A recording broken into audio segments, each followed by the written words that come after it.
Hello and welcome, I'm Samantha Simmons. We begin in Libya, where there are fears that the number of people who've died in the catastrophic floods there could reach as many as 20,000. A tsunami-like river of floodwaters swept through the port city of Derna on Sunday after two dams burst.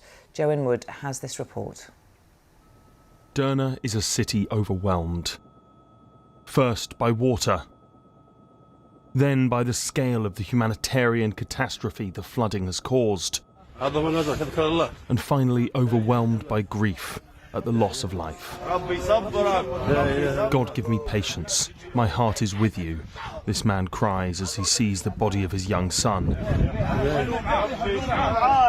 It's now becoming clearer that this was a natural disaster, but enabled by human actions. The Wadi Derna River had two dams, both failed. The upper one, 10 kilometres from the town, had a capacity of about 1.5 million cubic metres of water. When that burst, that water, with a weight of about 1.5 million tonnes, rushed to the sea, sweeping the second dam and about a quarter of the city with it. We had warned the authorities since last week, no, for years, that the dam had cracks and needs to be maintained. We said it and nobody listened to us, and now the whole of Derna is flooded. The blame will inevitably fall on the politicians and warlords who have tried and failed to run this country since the fall of the dictator Muammar Gaddafi. It is blame they will try and avoid. It has been an enormous shock, and I don't want to point the blame at anyone or create controversy. Even if all measures had been taken, there would have been losses, massive losses.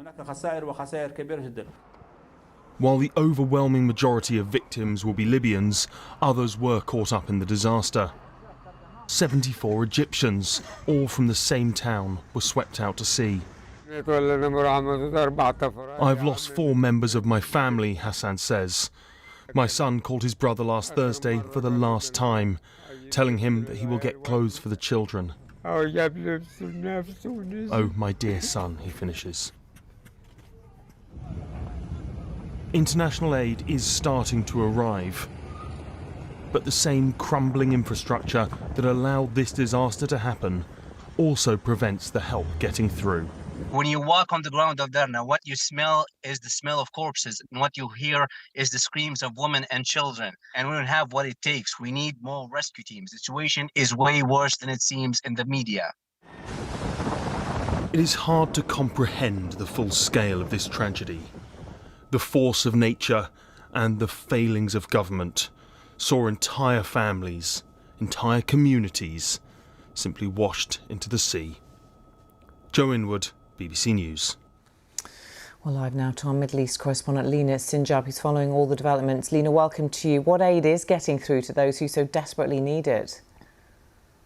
Well, basically, some of the governments that have sent aid, rescuers and medics have just started to arrive into the port of Derna, that is the most affected by the storm, Daniel. I mean, but the scale of the situation is massive, and will need more and more people arriving, more and more medics.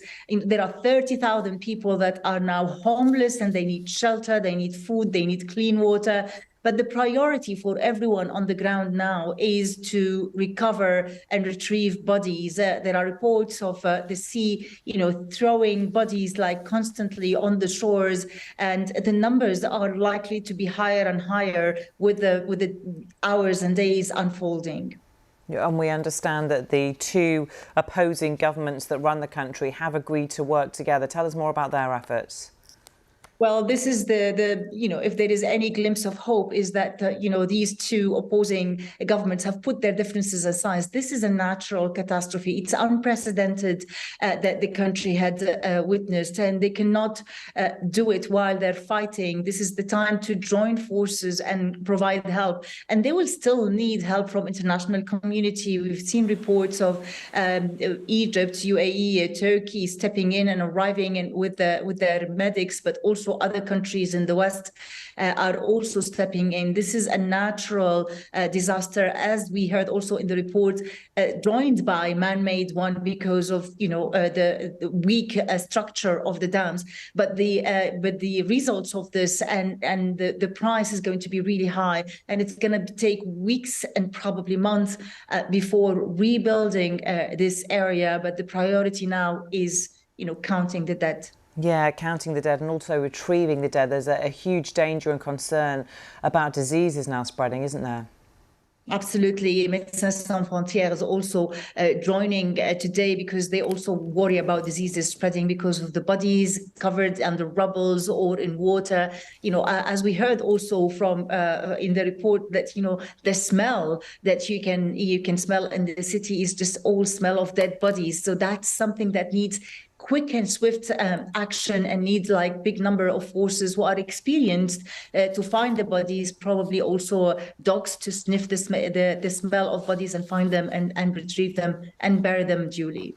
Okay, Lina Sinchar, thank you for bringing us up to date from Beirut.